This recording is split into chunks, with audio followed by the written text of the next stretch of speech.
And then you check your shoulders if there's any tension. So very often our emotional stress or something like this is expressing itself by tension in the shoulders.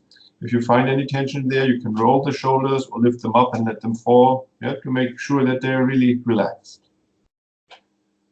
And the hands, you rest in your lap, and you put the right hand in the left one, and the thumbs are touching.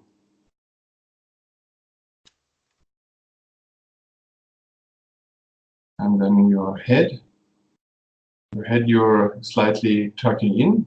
Don't look straight in front, but slightly in front of you, so that your fist is still fitting between your chin and your throat. And then you make sure that you have no tension in the face. All the facial muscles are relaxed. And the eyes are ideally half open. Not completely open because this will lead to more excitement, not completely closed because there's a danger of getting sleepy, but half open, and they look along the nose in the spot in front of you.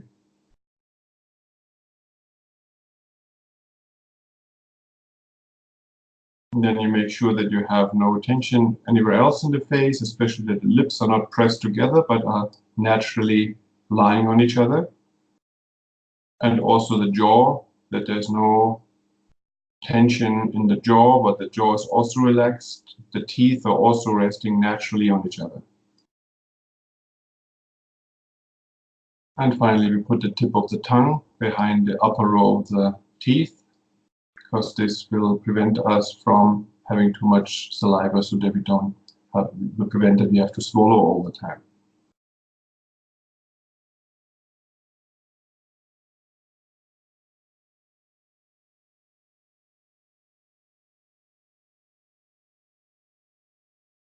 And then when you feel that your body is conducive, is in a straight and relaxed position,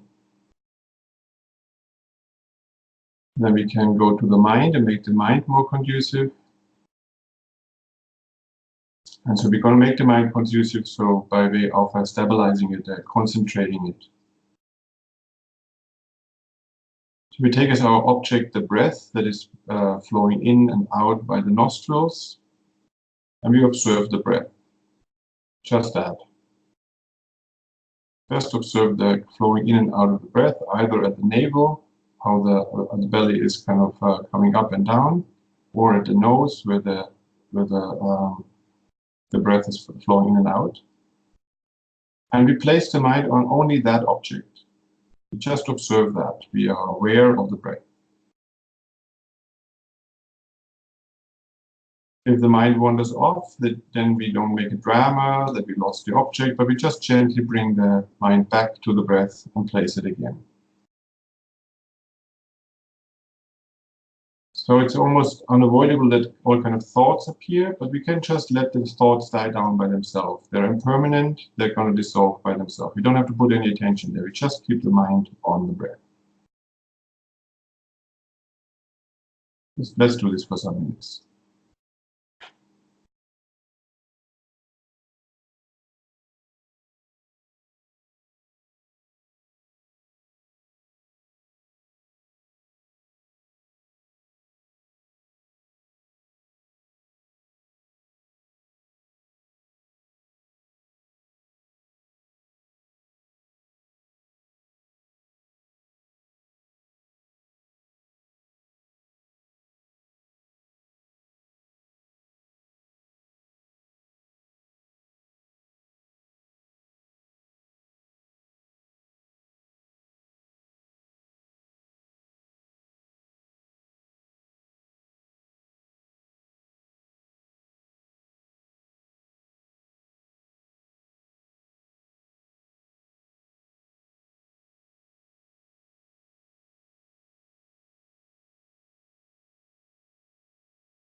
If the mind wanders off, we just gently bring it back to the breath.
If the mind wanders off, we just gently bring it back to the breath.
And then within this space and peace of this concentrated mind, we can establish a motivation for this session. A motivation in order to influence our mind to be more positive and prepared and take the maximum out of the session. So we can first think to ourselves, why did I come here tonight? Nobody forced me to come here, but I came. What was my motivation? What is my motivation right now? What do I try to achieve by this session?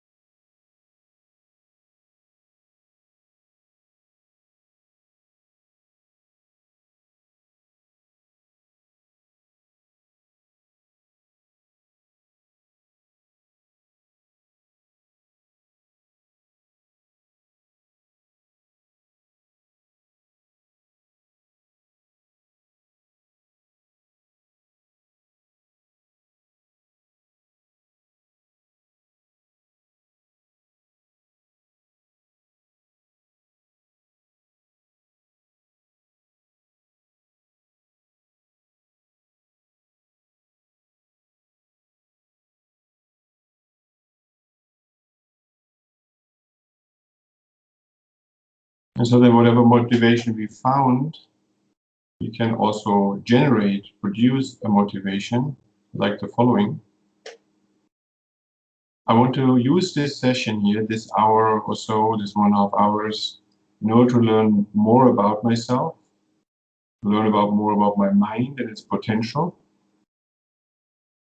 so that I can understand more my good sides and my negative sides, and work with my good sides to become more loving and more compassionate, more wise also, more free,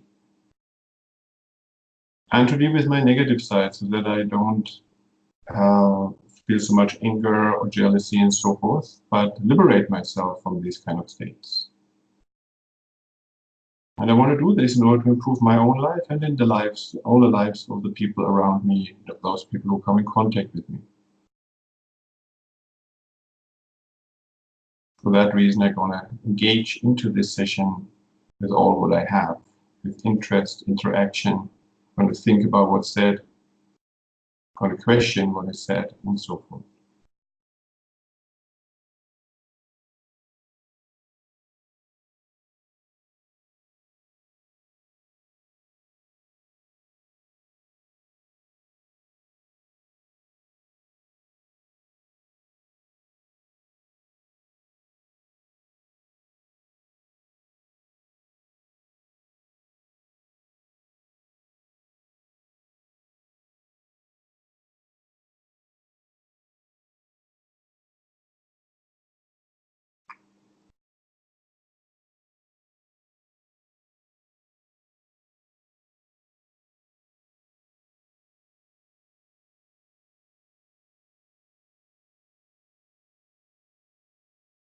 And then we can slowly come back.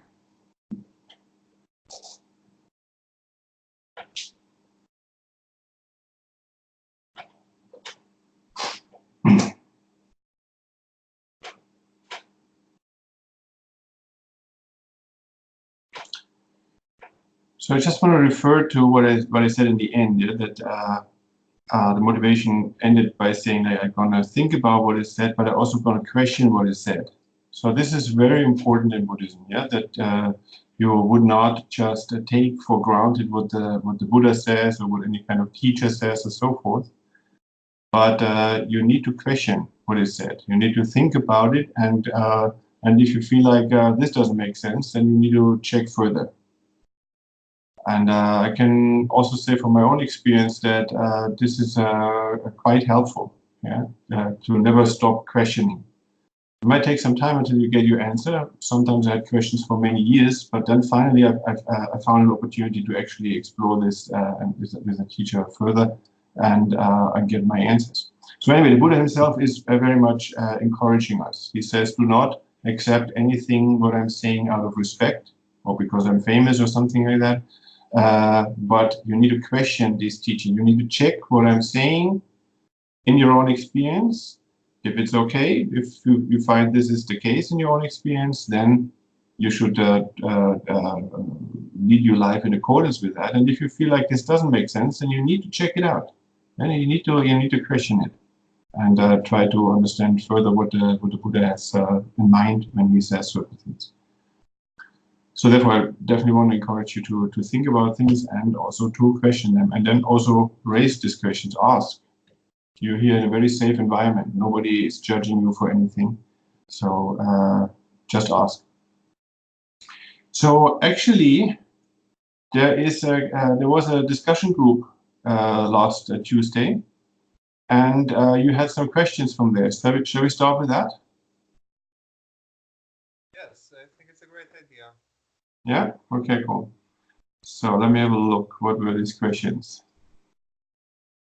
So last time I was saying that the mind is not a material thing. It's not matter. And the first question was, if it is not material, what is mind according to Buddhism? Is it some form of energy?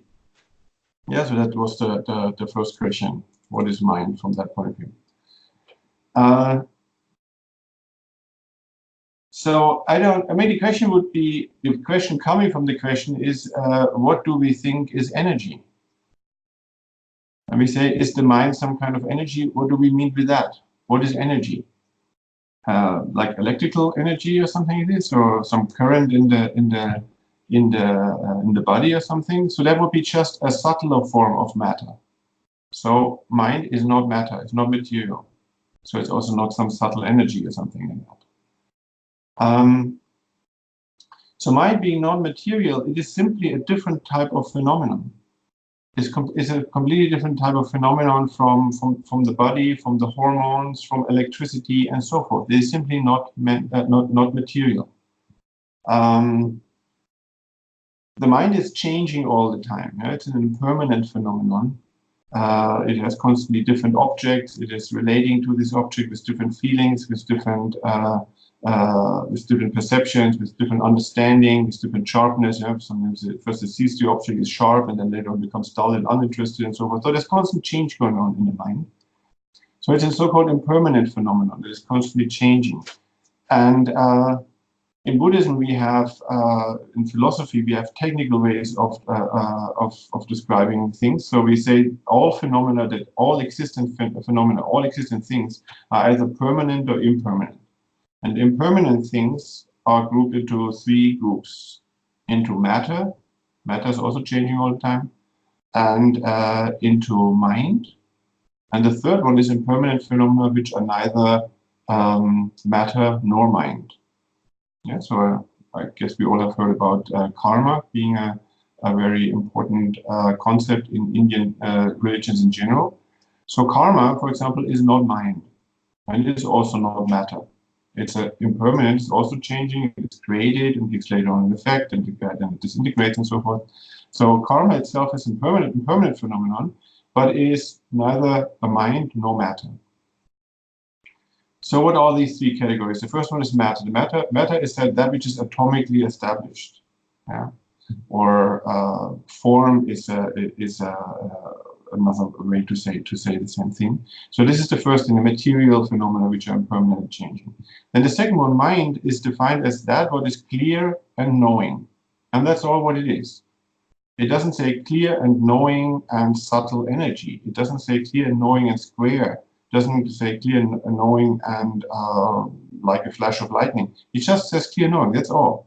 It's a phenomenon that is simply clear. So it has the object appearing in it, and it is knowing. It has a mental and also an emotional interaction with this phenomenon, with this object. Like I was saying, I think last time I was saying that the sun does not know that it's the sun, but I know that it's the sun. This is because the sun doesn't have consciousness. It is not clear and it is not knowing. But I have an aspect to me that is clear and knowing. I have a body, there's material. That body does not know and understand anything. Not the skin, not the tongue, not the eyes, not the brain, not the bones, not the organs, nothing. It is the mind that understands things. Yes, the sun does not know that it's the sun. It's huge and it's exploding out there in space all the time, and has no clue that it's huge and it's exploding all the time, because it doesn't have consciousness. So consciousness is simply that. It's a phenomenon that is clear knowing, has an object and knows this object, has feelings about that object, yeah, reacts emotionally to it, and so likes or dislikes it. It can be angry, it can be peaceful, it can be patient, and so forth. Yeah. So that's a phenomenon that we actually know because we are experiencing it all the time. We are conscious and we have feelings and so forth. So while we have all of this, we are so focused on the material world that it is difficult for us to imagine anything that is not material, does not have color, shape, taste, sound, and so forth. So the mind is just that. It's just this emotional response, this clarity, or this mental knowing, and it doesn't have color or shape or anything like that. So it is not a subtle energy. I don't know, when I think about subtle energy, somehow I have an image coming up of something like a flash of lightning or something like yellow or white or something. But mine does not have a color. It is not yellow, it is not white. It doesn't look like a flash of lightning, or like some flash between two poles of an, you have this physical installations where then the flash is going from one to the other pole. So none of that. The mind is simply a phenomenon that is clear knowing. That's all what it is. So are our emotions. Yeah? So if we are, for example, angry, or if we are attached, or if we are jealous and so forth, this is simply a reaction in the realm of clear knowing. Yeah. So that's very important to understand how the mind is different from the material phenomena, because this is what we are actually working with. This is what we are trying to transform in Buddhism. This is what we try to understand. This is where we want to kind of get rid of the negative emotions and enhance the positive emotions and so forth. This is where happiness and suffering is taking place. Yeah? Happiness and suffering themselves are also mental states. They're also clear and knowing. And this is also where liberation or nirvana or even complete enlightenment is taking place. Yeah? Also, the mind of a Buddha is just that, clear knowing, has no color and no shape. So that's what we were just working with just a second ago, when we try to concentrate the mind. So right, that which doesn't have any color and shape, we were trying to place on the breath. We tried to stay aware and have as the object the breath moving in and out, and we just try to keep it there. Yeah, so this doesn't have any color or any shape. It was simply awareness. It is something that the sun and the moon and the planets lack, and the mountains and the ocean and so forth. Yeah? So that none of them has any consciousness of this type. Yeah. So that would be the answer to this first question. Yeah? It is non-material, and there's actually a great many phenomena which are non-material, including karma and so forth. So there's a whole world of phenomena that we're normally not thinking about. We are normally so fixed on the material world, on the things that we can eat, music, sound, and touch, and so forth, like a breeze, or the feeling of a towel over our body, or something like that. Or taste of drinks and food and so forth, or colors and shape, let's say the shape of a car or something like this, and so forth. So we are so into that. Like architecture is actually about that. Architecture is about shapes, isn't it? And painting is probably about shapes and color, especially. And so we are so concerned with that all the time that we have difficulties to relate to a phenomenon that doesn't have color, shape, sound, taste, and so forth, that is non-material. But actually it is pervading all of us, and it's changing all the time, and there's many, many of these. And actually this phenomenon is much more important than matter. I know, does that make any sense? Can people relate to that? Yeah? Everybody? Really? So anyway, so I think this is why it's good to first you hear this kind of explanation or definition and so forth, and then when you do meditation, then you really look at that. Yeah? What is going on here? What is it that is aware here? What is it that is aware of the breath? What is it that is aware? And then all of a sudden there's a thought. The thought is also mind. So what's going on? Do we have two minds at the same time, or what's going on here? Yeah. So to feel into this, what is this phenomenon? And I think I mentioned this last time already. There is a very famous Tibetan master or yogi, Milarepa, lived I think around the year 1000, and he sent one of his disciples to the cave, saying, "Meditate on this. What color is your mind?" Yeah, so that's all. So it seems to be kind of a useless meditation object because it's very obvious the color doesn't have the mind doesn't have a color. It is without color, without shape, and so forth. And still, he sent him away with that question. So I guess he sent him away in order to really experience the mind, that which doesn't have color and shape, to simply be with that phenomenon which is clear and knowing, has an object and has an emotional and knowing interaction with the object. Yeah. And that's all what I have for this question. Let's look at the next one. In what way is the mind affecting the body, and how the body affects the mind? Yeah, so that's very interesting.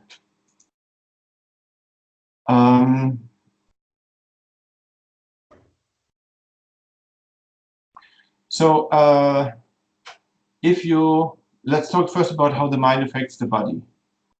So, as a matter of surprise, if you think about it, you will find out that the body is unable to walk.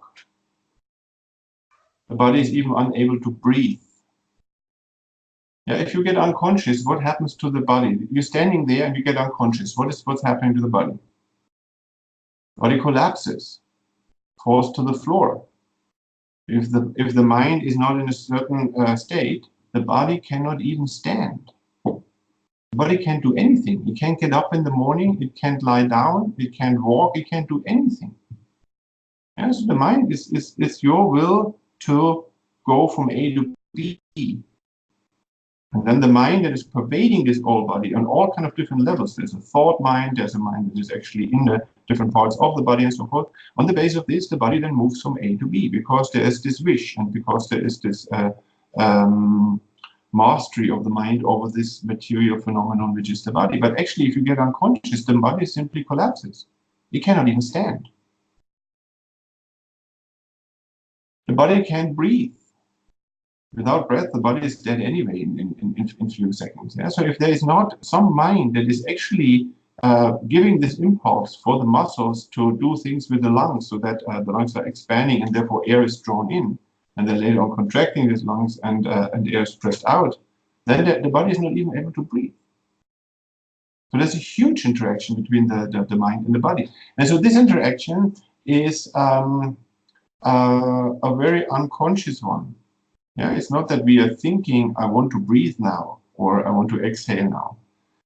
It's happening without us paying much attention to it. And also when we walk, we just see the bus coming, and then we feel like if I don't run, then I will not catch the bus. So you start running. You don't think like, I have to now use this muscle and then that muscle, and I have to put the leg exactly that much in front, and then comes the second one. It's not like that. So all of this is very ingrained. And so that's anyway something about the mind. Our mind has many different levels, and we have many things that are going on in our mind without our awareness. Yeah, we have a lot of habituations where we don't have to make any effort; it's just naturally coming. The same. This is, for example, true with regard to all kind of likings that we have. Yeah, so if somebody serves us a certain kind of dish, then and it's our favorite dish, then we will automatically like that dish. We will not feel like, oh, let's check this out. How does this taste or something like that? We will simply kind of going to eat and we're going to like this and so on. It's going to happen without much of effort or involvement. So this is the factor of familiarization. Yeah. So normally, if we don't start to become more aware about ourselves and what we are doing on a daily basis, and how we are interacting, how we are feeling, how we are thinking, how we are speaking, and so forth. Yeah? So then there's just kind of all kind of habituations going on without us being even aware. So we think we make choices, but actually there's constantly just all kind of patterns running through, and all these patterns are just kind of it's like a software that is running without us interacting with it much. So we're just kind of functioning on a daily basis. So one of the basic things of spirituality in general, I guess they also have this in other religions, is to become more aware, more aware of how you speak, more aware how you use your body, for example, in body language, more aware how you think, and so forth, more aware of our emotions and so forth, there, where we actually are. So we need to become aware of that, because most of the things are happening, they're just happening. But it's all this habituation. So there's this level. Then there's another level where we can actually analyze. We can kind of direct our awareness to something and become aware of something that we haven't become aware before. Then we have thought. We can analyze things and so forth. And so on. So there's many different types of mind going on at the same time. And our negative sides are also just patterns. They're just kind of happening without us being aware of it, or without us having much control over them. And also our positive sides are to some extent just happening. We're not aware of them. Some other people might become aware of them, that we have this in this kind of good detail, but we ourselves might not be aware of that. So the Buddhist practice will be a lot about becoming aware on what's going on, and then also evaluating that what is going on. Is it actually making us happy? Is it making the people around us happy? Or is it actually harming ourselves and others? And when we then come to a certain understanding, A, what is going on, and B, is that positive? Do we want to foster that? Or is it negative and we want to actually stop that? We wish we would not be like that. At that point, then we can start with the practice where we counteract patterns and break them, negative patterns, and where we kind of strengthen other patterns which are positive patterns. Yeah? And that will be very difficult, Because we can understand something on an intellectual level, and we can even see something with a certain awareness, but these patterns have the power of habituation. But that doesn't mean that the habit cannot be broken, and it doesn't also not mean that we cannot generate new habits. Anyway, all of this just to say a little bit like what's going on, that we have so many different levels of mind. So especially we have minds that interact with the body, and make the body functioning, including breathing, including walking, and so forth. So the mind is influencing the body greatly. Yeah, so that's I think quite clear when you think about that. And on the other hand, how the body is influencing the mind. So actually, if you think about it, that the mind is clear and knowing, and is non-material, and is just a phenomenon that knows and can interact with any object by taking it as an appearance, and then know this appearance and have an emotion about it, and a memory about it, and so forth. Then you wonder, why does the mind need the body at all? It is just clear knowing. It doesn't say it is clear knowing if it has eyes, or if it has a brain, or if it has an ear, or something like this. It doesn't say that. It's simply saying clear knowing. So actually, that we are conscious of sounds and of sights and colors and shapes and so forth is because due to karma, our, let's say, deluded or limited mind has connected itself with this body. And this mind, which is simply clear knowing and is non-material and so forth, is a completely different phenomenon from matter, has kind of been bound into this body and is limited in its perception to what it perceives through the body. The Buddha is not like that. The Buddha has completely liberated his mind. He is no longer dependent on seeing things because there is an eye, or hearing things because there's an ear, and so forth. Yeah? So for us, for the time being, due to karma, due to our limited state, we are now bound into this body.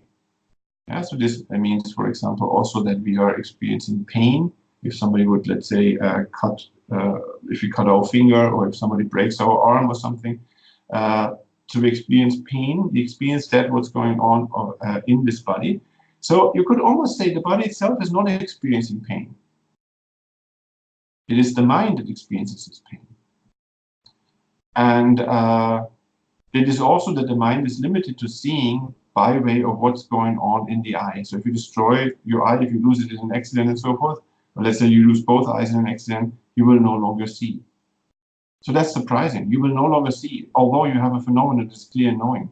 You do no longer see shapes. So this is the state of affairs with our mind. It is due to karma very much entangled with the body. Yeah, so therefore the body has a great outcome on what the mind is able to perceive, what our human mind, our limited mind, our samsaric mind is able to perceive.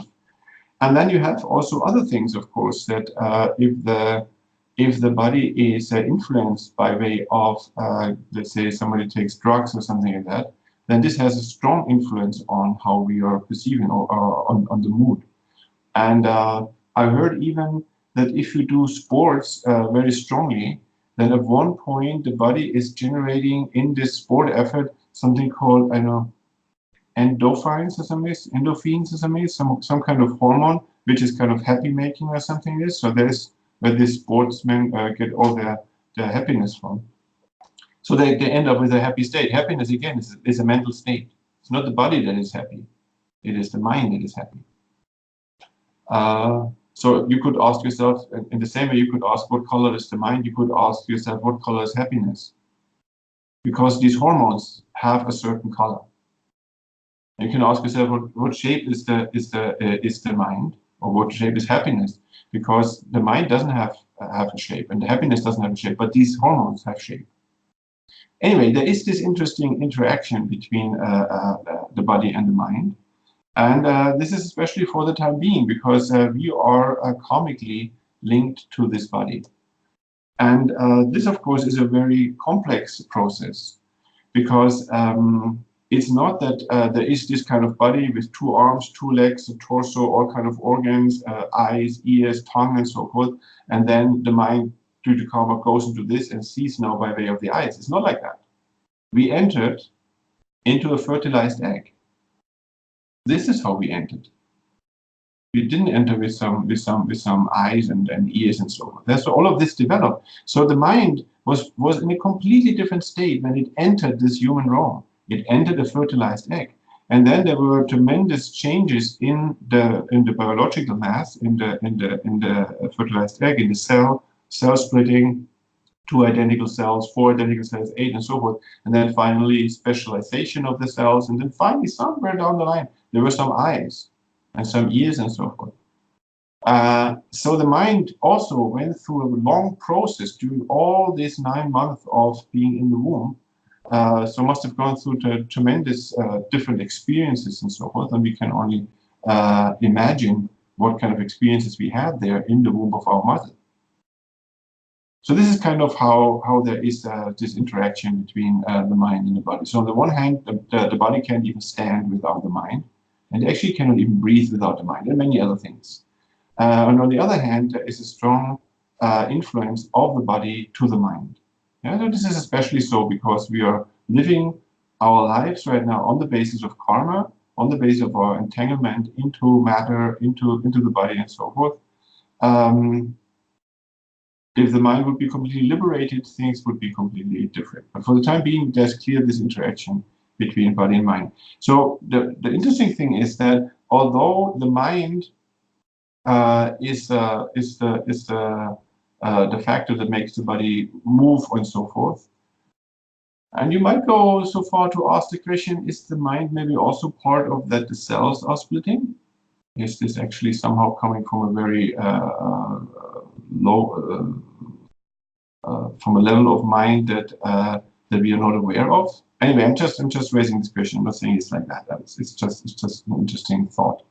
Why did the fertilized egg split, and so forth? So there is a strong entangling of the mind in the body, and there's a strong entangling of the body in the mind, in the experience of the mind.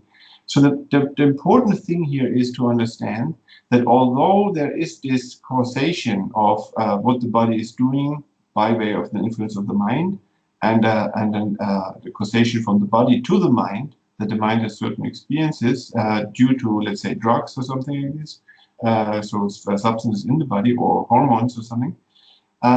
Nevertheless, this kind of cause is just a condition. Let's take we have these hormones in the body, and then we have certain experiences from this. So this causation of the hormones causing a certain experience, that is a way how the body is shaping the mind, but is not producing mind. It is, so that's what I'm trying to say is a very important detail, which is that only from mind can be produced. The question is, what form will this mind take? How will it be in detail? What's going to be its object and so on? So, for example, if a mind sees a vase, and this vase is material, and without this vase, there is no consciousness of this vase. That doesn't mean that the vase produced mind, like in the sense of that where there was no consciousness before, now there's consciousness. It is just the object of that mind. What I'm trying to say is this: the stream of consciousness. Yeah? In the stream of consciousness, always a previous moment of mind produces a present moment of mind, and the present moment of mind produces again mind, and so forth. Yeah? So there's a stream of consciousness. So as a substantial cause for the mind, you have mind and not matter. Although matter interacts with the mind by way of kind of shaping the experience, if you like, it is not producing experiences such that there would be no experiences without this matter. I'm not sure I'm very clear. Do I get this across? My point is that in order to have mind, there has to be a previous moment of mind. Actually, they talk about 3 conditions for any one mind. Let's say a mind that sees something. They say there has to be an observed object condition. Yeah, as I say, the mind is clear knowing, so it has an aspect. It's clear. There's an aspect of something. Let's say of the sun. So there has to be the sun in order for us to see the sun. So that's a condition for a mind seeing the sun. You need a sun. So that's one condition. You need an object condition. Then you need what is called the sense faculties. That's a difficult topic, but anyway, that you have to have these sense faculties that make this mind into a sense mind. And then you have to have a previous moment of mind. You have to have consciousness being produced in a continuity so that there can be mind. So if you have the sun, but there is no previous moment of mind, then there will be no perception of mind of the sun. There will be no perception of the sun.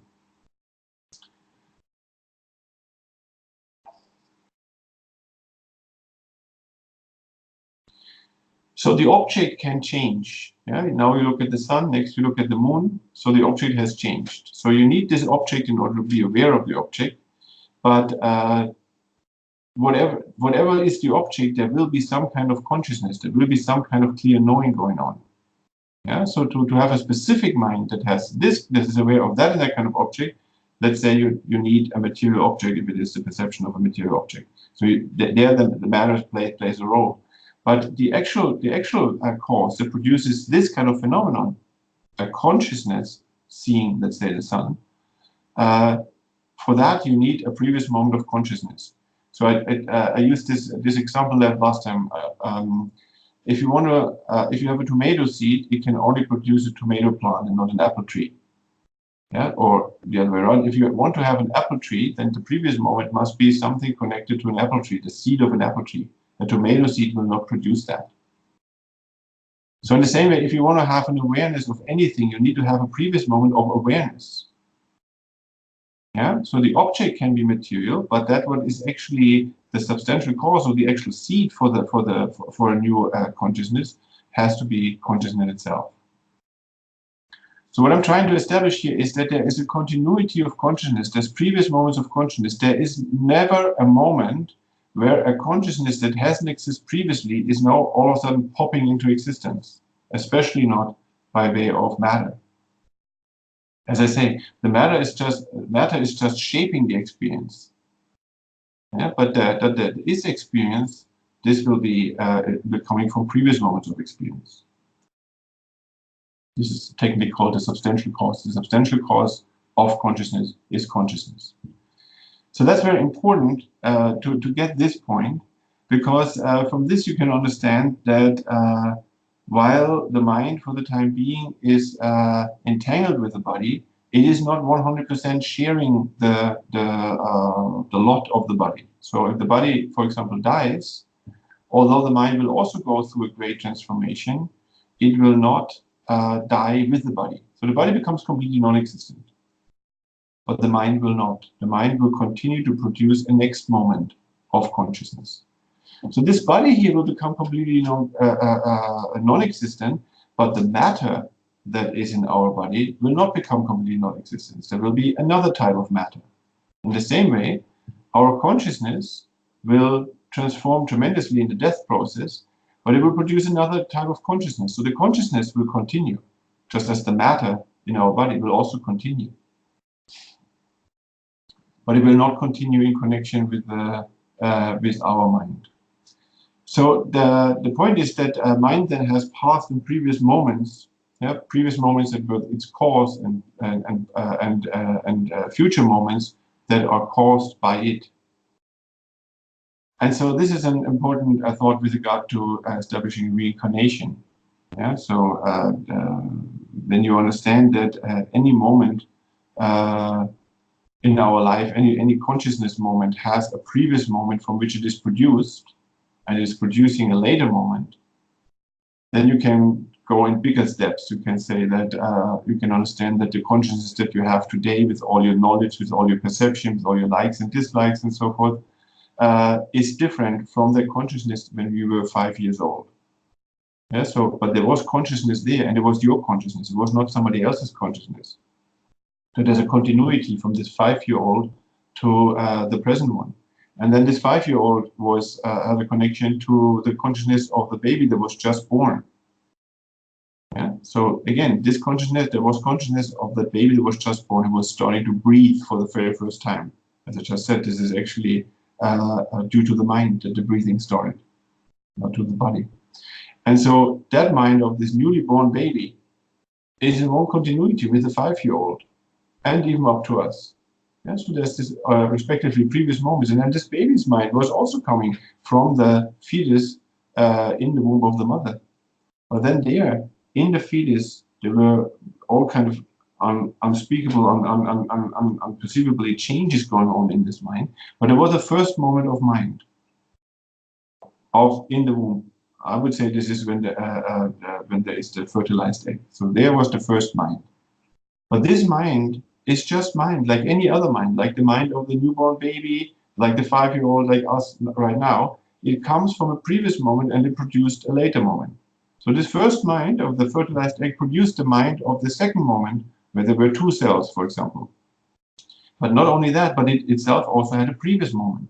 So it was produced as mind from a previous moment of experience. But the previous moment was before there was a fertilized egg. So there was no body. And yet there was a mind. Yeah, so in this way, there was a moment of mind before the first mind of this life. And this moment before, this mental moment before, itself was mind, so it was produced from mind. So there was a second moment before conception, and the third moment, and the fourth, and so forth. There's a whole line of consciousness leading into the past. And due to some karmic ripening, this discontinuity of consciousness connected with this fertilized egg went through this whole process within the womb, and now we are growing up, and now we're getting older.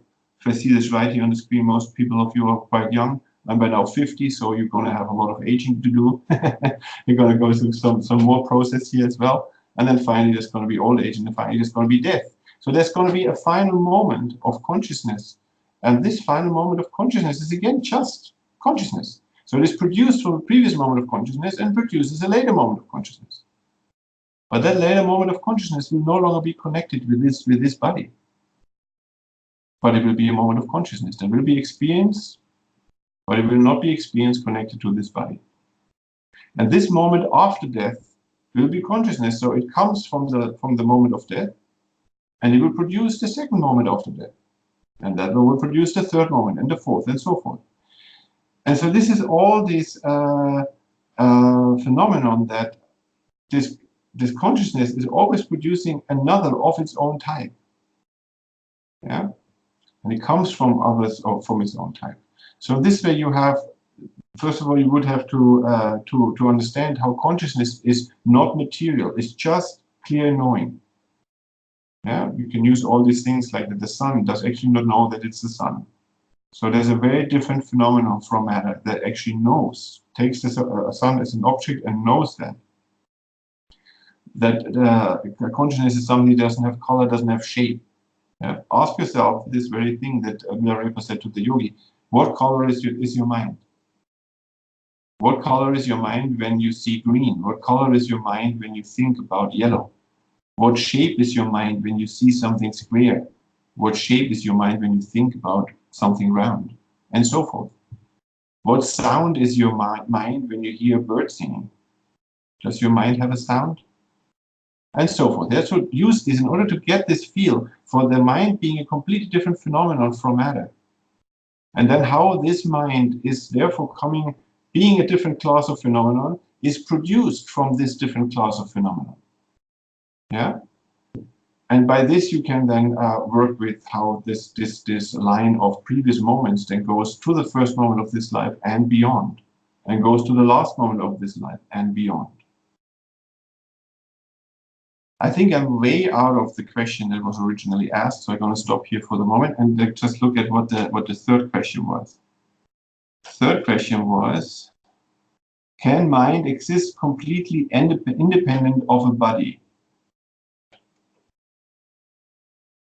Okay, so the way Buddhism, or at least our Buddhism, is describing reincarnation, it is such that at the time of death, the mind continues, but it does not take necessarily immediately another rebirth.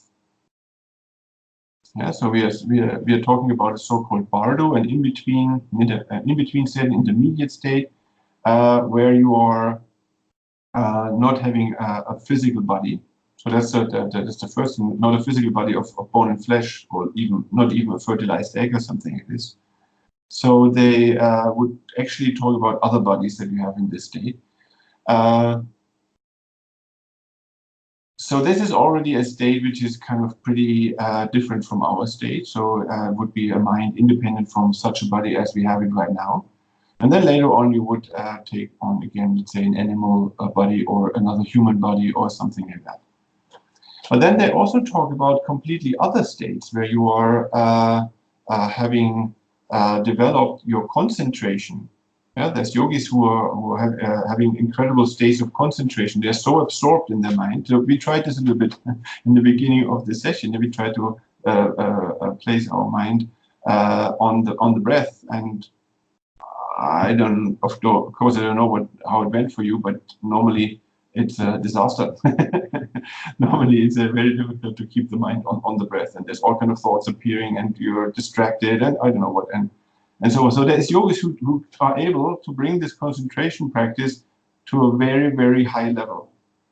And actually they get so far that they get what is called calm abiding, and then beyond that they talk about so-called actual concentrations and so forth. And so this is a state where this yogi would have sat down in meditation posture, do this meditation. So he's in his body, but he's completely concentrated. And they say if you would sound a cannon next to this yogi, you wouldn't hear it. He would have withdrawn his mind so completely and so single-pointedly concentrated that he would, while he would still be in this body, he would be completely absorbed. So this kind of phenomenon, like noise or danger or something like this, explosion or something, would not make him waver in his concentration. So then it's said that there is actually forms of rebirth where you are simply going into this kind of concentration. So you die out of this body and then you go into a concentration realm. And in these realms, this kind of reincarnation is a state of solely being concentrated. And so these beings do not take a body. They are simply in this concentrated state for a long time.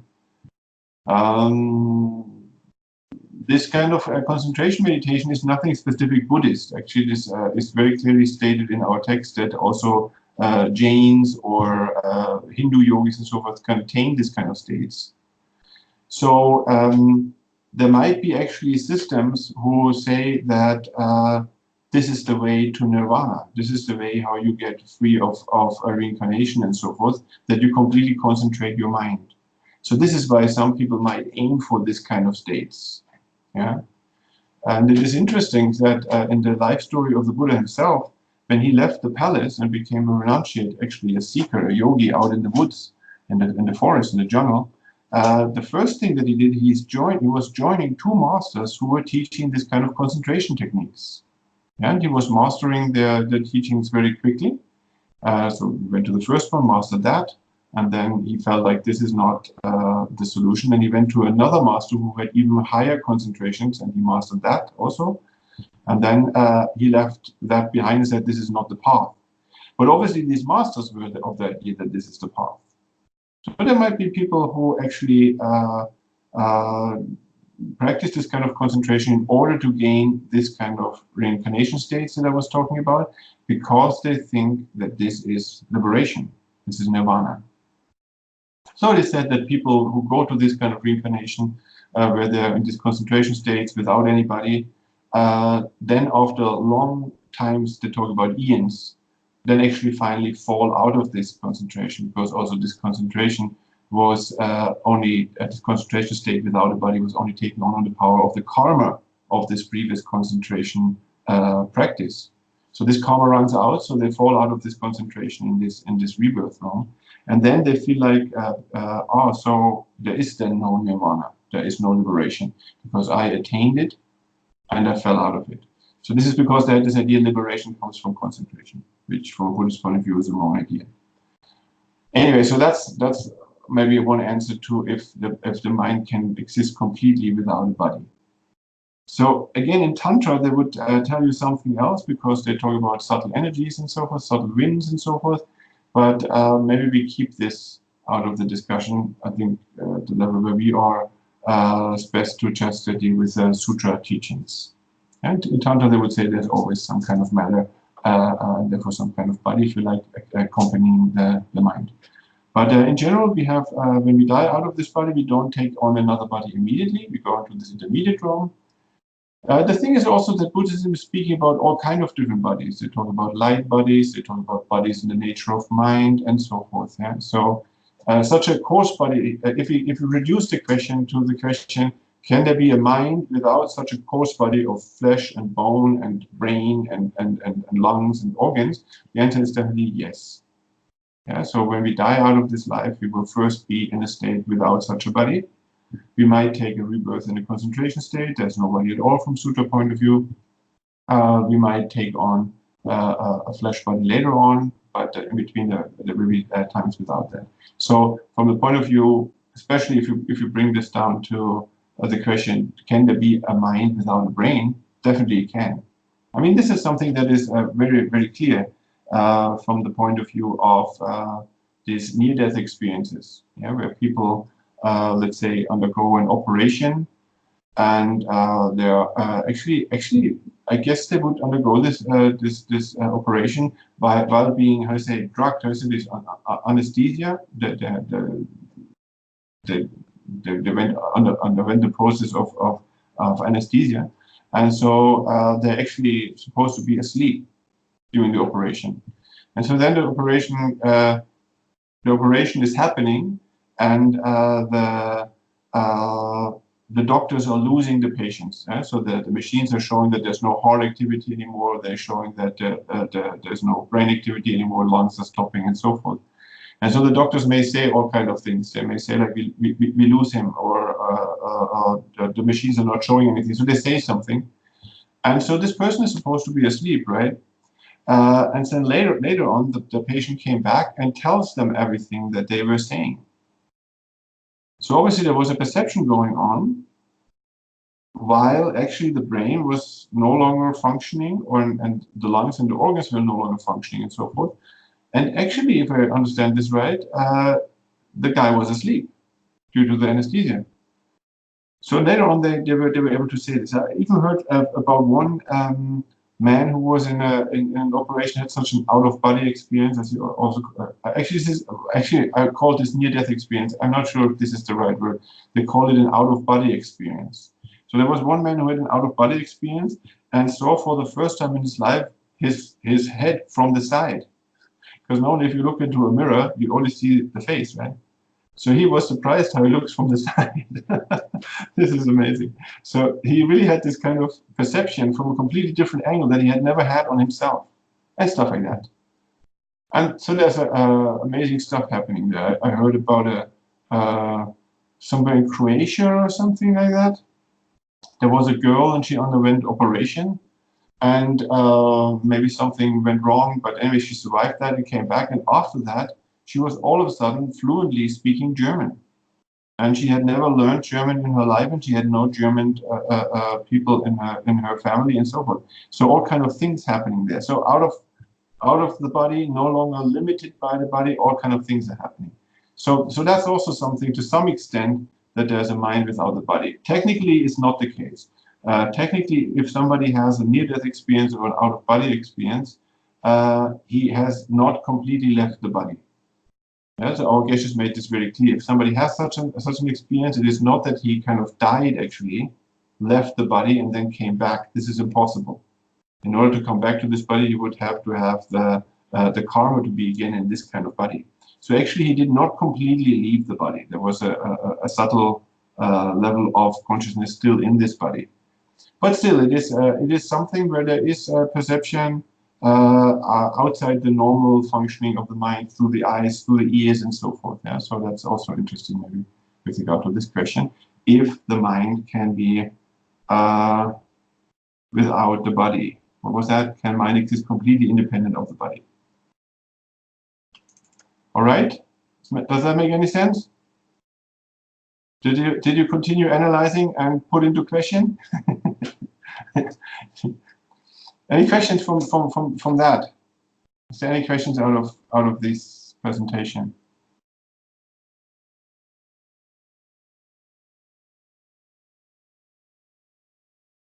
Is everything crystal clear? Good. There is one question. Sorry, can you hear me? Not very well. Okay, there is one question actually. Okay. Just a moment to hear the question and then I tell it to you.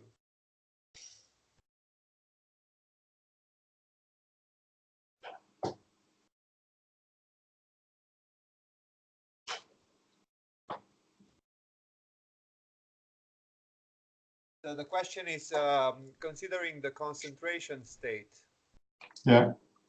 which is considered by Hindus to be nirvana. Why is this considered to be nirvana? Why is this? What is happening in this state? Of course, it's not by all Hindus considered such, but by certain practitioners. I think Hinduism is actually an incredibly fascinating ocean of practices. Yeah, so it's amazing what kind of different practices they have there. What kind of different, like we say Hinduism, but actually there is no such thing like Hinduism, like in the sense of Christianity or Islam or something. Actually, there is many religions which are subsumed under this term of Hinduism. For example, you have the followers of the god Shiva. So this is actually Shaivism. Then you have the followers of the god Vishnu. This is Vaishnava. Then you have people who follow the Shakti, the Shaktism. Then you have many tribal religions. So there's oceans of different religions, which the English, I guess, the British, I guess, called Hinduism. So anyway, we know what we're talking about. So there is this different yogis, let's say non-Buddhist yogis out of India, who are using this concentration state. So what is happening is this. We have all kind of afflictions normally. Yeah? So what is nirvana? Nirvana is a state in which you are no longer afflicted by anger, desire, jealousy. You're free of all of this. Instead, you have attained a peace, a state of stable peace, which from Buddhist point of view is also a stable bliss, peace and bliss. And this is stable because it will not be interrupted. There will be no afflictions, no hate, no anger, no boredom, even no dullness, or no desire, no pride, no arrogance. Nothing of the type will arise and interrupt this peace. So therefore, what all those who are looking for nirvana are looking for is to deal with these afflictions. So if you go into concentration states, actually these afflictions are suppressed. From a Buddhist point of view, they are suppressed. So they're not manifesting anymore. So during this concentration, you will not be attached, you will not be arrogant, you will not be jealous, and so forth. So that's very inspiring for some people. There you even have Buddhist practitioners who say, like, I'm first going to use these concentrations. I know that this is not going to lead to nirvana, but in this way, first I suppress the causes of the cause afflictions, and on that basis, I then walk on the path to complete liberation. Yeah, so liberation is actually not coming from concentration, but from wisdom. You need to understand certain things about yourself. So still, you can suppress a certain level of afflictions by concentration. And as long as you are in the state of concentration, they will not manifest. So that's a very peaceful state, right? So maybe you can see from that, or for me, it makes sense that from that point of view, some people might feel like, if I could just have an ongoing concentration, then these things would never manifest. Or actually, they might feel like that due to the power of concentration, these things can never manifest anymore. They are kind of abandoned. But we would say the afflictions are going into a potential state, but they are in this potential state, they are there as potentials, as seeds. So when the concentration ends, then they can burst into a fully fledged, full manifest form again. Yeah. So they thought by concentrating, they can get so subtle that that the whole thing ends. Also, these concentration states that are described, that they are going very, very far. They go even so far that certain levels of joy are suppressed. Yeah, so there's practitioners who don't even want joy to arise, because that for them is a certain disturbance of the mind, and it's not complete peace. So they give up on joy and so forth. So very, very advanced states of concentration. So in that state, there's an incredible peace experience. There's also clearly stated there's bliss from concentration. So there's peace, there's bliss. So it looks like nirvana, but in the end, it's temporal. Does that make sense? Yeah. Okay, great. Yeah, so unless there's any other questions, we have only 13 minutes left. So I don't think I can open a big new point or something like that.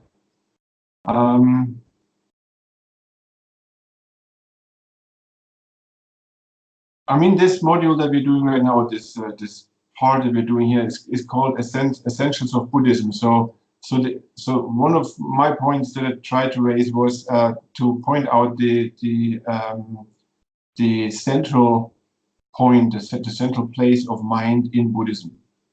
Yeah, so the Buddha is all about the mind. The Buddha is, for example, not so much about economy, science. He's not about what's it called, society or political systems or something like this. Yeah, the Buddha is not expecting any solution for the human problems from science, from economy, or from political systems. Yeah, so the Buddha is not necessarily into democracy or communism or what have you. Yeah, all these different systems. The Buddha is into mind, and he is into mind because in the mind, what is happening, the states of happiness and suffering are mental states. Yeah, and that we are experiencing happiness sometimes, but then this ends due to certain kind of disturbances or due to getting annoyed with the object that gave us happiness and so on. All of these are processes in the mind. So we all possess mind, and I try to make clear how this makes us all very special in the universe, because the sun and the universe at large and the mountains and the oceans, they don't possess that. They don't possess mind. But this is the most important phenomenon. This is the most precious thing in the universe. And we all have something like that. We all have something like that. And so this consciousness that is aware of something and that has feelings and so forth, yeah, this most precious thing, this is where happiness, joy, peace, and so forth is experienced. And that is what it's all about. It's all about happiness. It's all about joy. It's all about peace. It's not about the sun. It's not about the universe. It's not about, I don't know, gravity or something like that. It's about joy. It's about peace.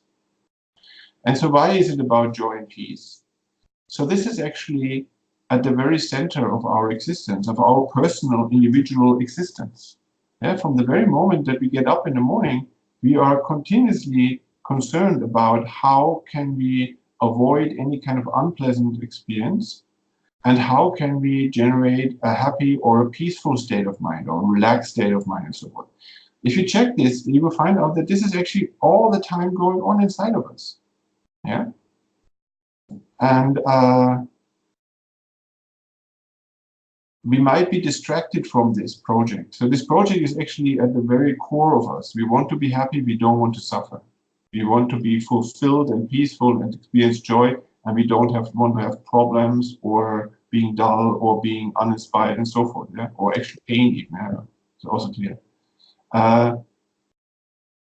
So the Buddha is teaching in response to that, in response to our innermost wish for a lasting happiness, and for our strong wish not to have any kind of suffering or something like that. So this is why the Buddha is teaching, and this is why the Buddha is interested in mind, because this is where in the mind is where it's happening. Yeah? Happiness is a state of mind, suffering is a state of mind.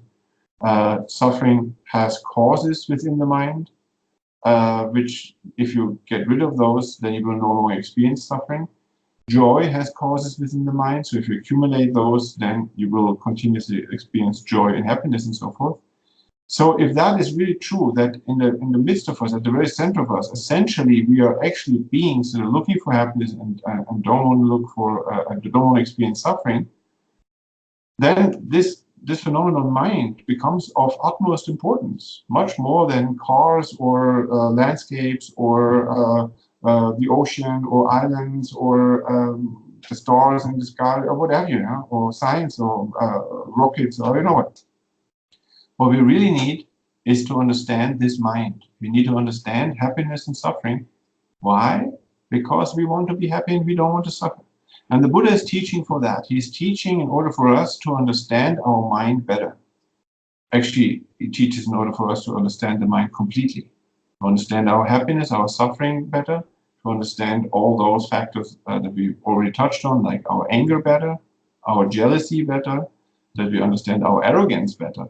Yeah, that we know it all and we know it better than others, and other people are lower than us and so forth. Yeah? So that we understand all of that and are able to evaluate it if we want to continue like this, and also to understand more our happiness and what peace is and so forth. So this is why the Buddha is teaching, and he starts off by saying, like, look, we are talking about something that's immaterial. We're talking about something that's very different from your body and so forth. So this is the first encounter with the mind. Yeah, to become aware what we're talking about here. So the Buddha is all about exploring the mind. He's teaching about the mind. He's presenting the mind more and more, and especially the potential of the mind. Yeah, the Buddha is going to, if you dig deeper into Buddhism, he's going to talk about capacities of our mind that are way beyond our imagination. He's talking about forms of peace and also of bliss, of joy, that are way beyond our present imagination, way better than anything that we are experiencing on a daily basis. And especially forms of peace and of joy that are lasting, that are indestructible, that you cannot interrupt. Yeah? So that's actually where what the nirvana is talking about. You get into a state of a peace and bliss that cannot be interrupted, because those things that normally interrupt our joy and our happiness, those things are actually blown out. They are no longer there. They are gone with the wind, if you like. And this is the meaning of nirvana, being blown out. So that's what Buddhism is all about. And what I'm saying is, what Buddhism is therefore about is what is our innermost longing. So it's a very intimate thing. It's very personal. It's talking to us as an individual. So the Buddha is taking us very, very serious. Maybe more serious than we take ourselves. Yeah? The question would be, are we living our life out of the knowledge that we want to be happy and don't want to suffer? How many things are we doing every day with our speech, with our physical activity, with our mental thinking and so forth, that are actually harming us, although we don't want to suffer? So how many patterns do we have running that are actually harmful to us, to make us suffer, although we don't want to suffer? And how often are we running after a very short-lived form of happiness or joy, while actually we're longing for a lasting, fulfilling way of living our lives? Yeah, so this is kind of these topics that the Buddha Dharma is concerned with. Buddha Dharma being the teaching of the Buddha, so therefore it's what the Buddha is concerned with. And so the Buddha is concerned with these things on the basis of his own experience. Yeah, he became aware himself that actually what he's doing all the time is he's trying to become happy and not to suffer. And he also became aware that his happiness is very short-lived and very shallow, and his suffering or his irritation or problems are plentiful, are many. And so he started to question this whole system and what's going on there, and find all these different patterns and so forth, and counteract them.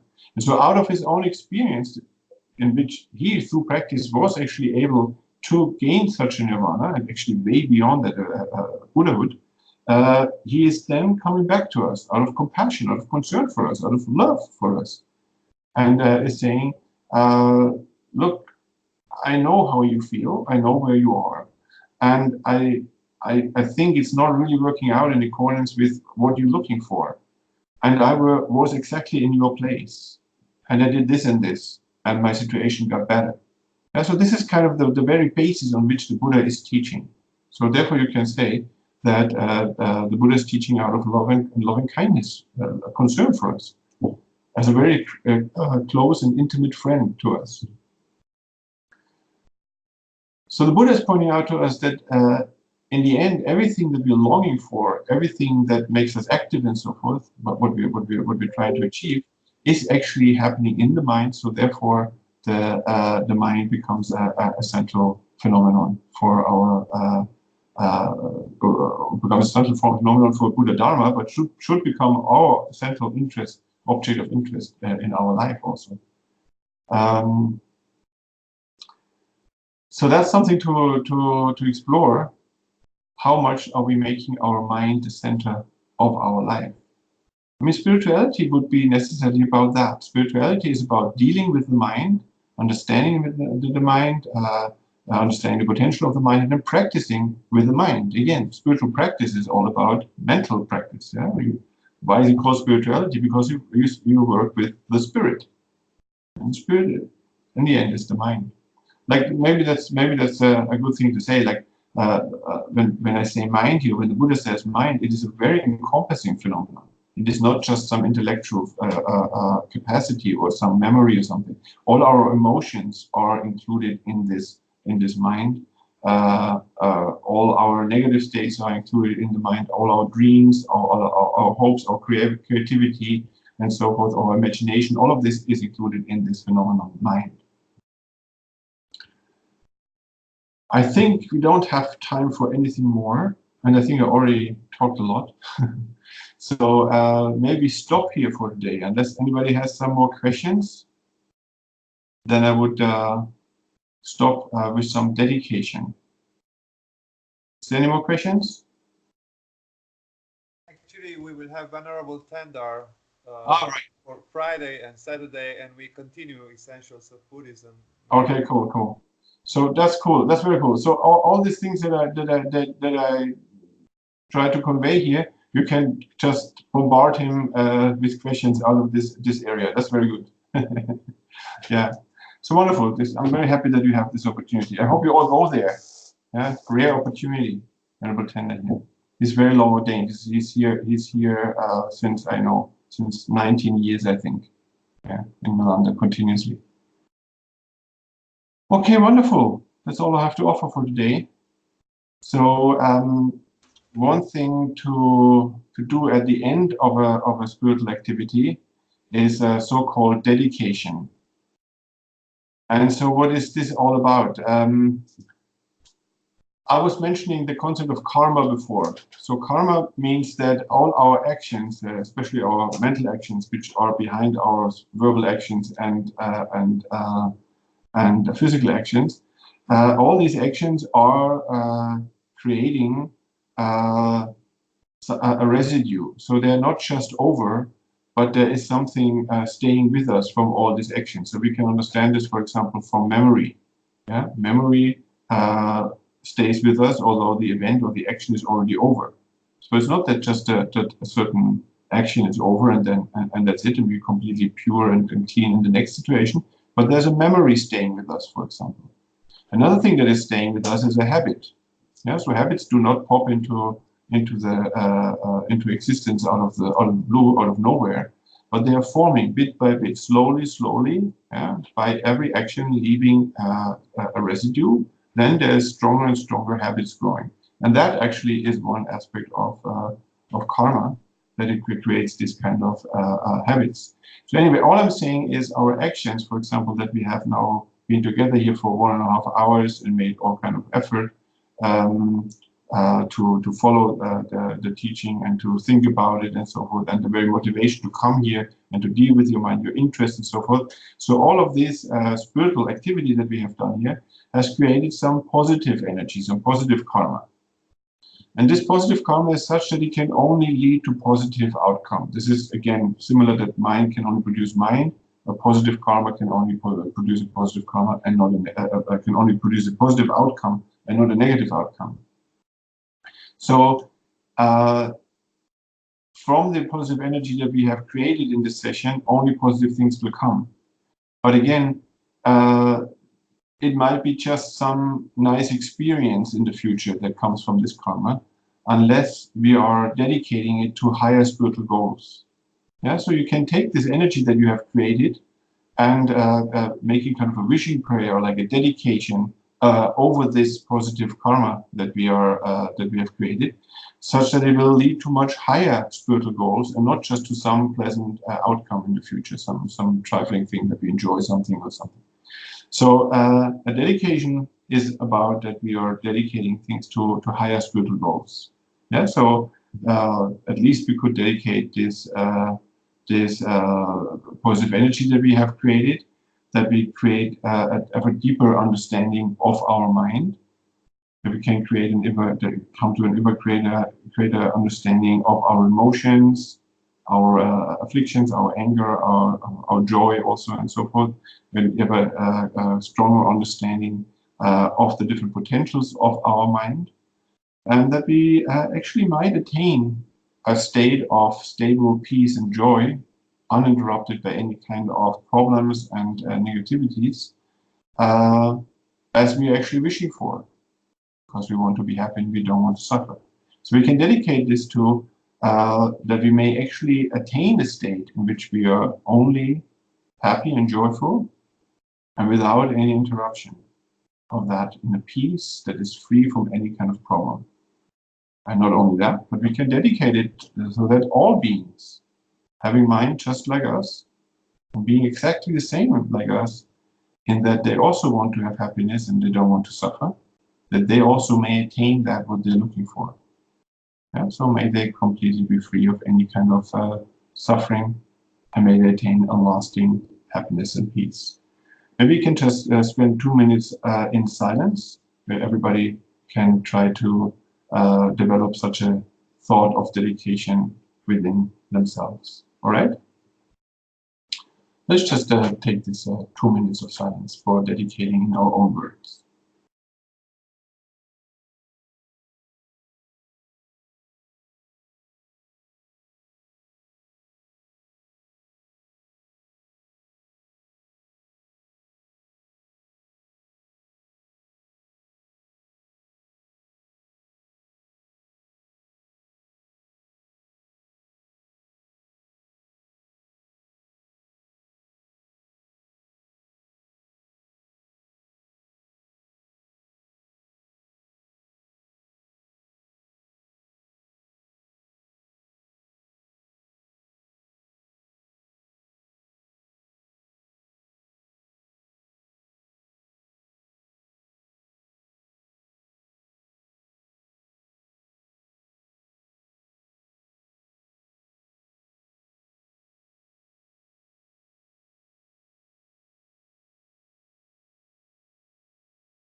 Thank you very much. Thank you.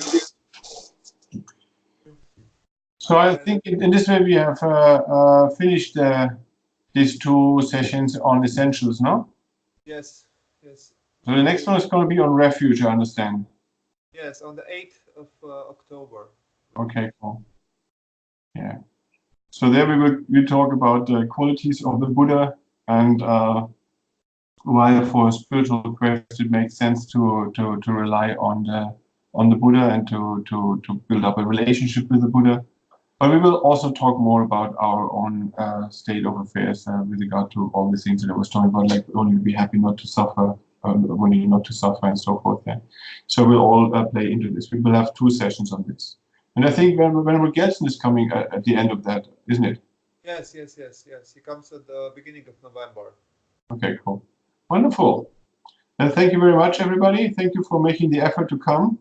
Come again, please. Okay. We thank you. And then we see each other in 2 weeks. In 3 weeks, on the 8th of October. In 3 weeks. Yeah, Okay. I'll write you an email. Okay, you send me an email. Wonderful. Thank Take care. you. Take Bye. care. Bye. Bye.